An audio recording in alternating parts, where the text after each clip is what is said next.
इससे पत्थर भी पिघल जाते हैं। अब मैं अपनी माँ की तरफ से ये पेश कर रही हूँ।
जिसको अपने माँ या भाई का बाप समझा, जिसकी आगोश में नहीं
में खेला करते थे, उस चमन को अब हम छोड़ चले।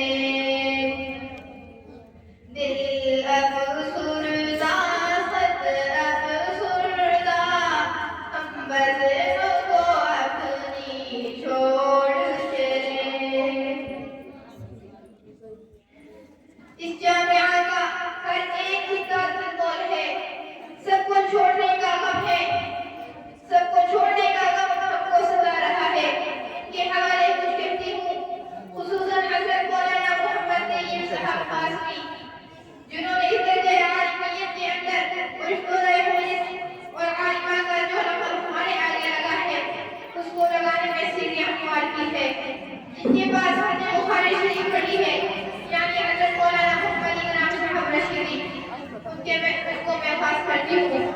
और आखिर में अल्लाह तबारक व तआला से दुआ करती हूँ कि अल्लाह तबारक व तआला हमारे इस जामिया में इन दो मुनीरात की तरफ अता फरमाए और अपने शान में इजाज़त अता फरमाए। आमीन सुम्मा आमीन। व आखिर दअवाना अनिल हम्दुलिल्लाहि रब्बिल आलमीन।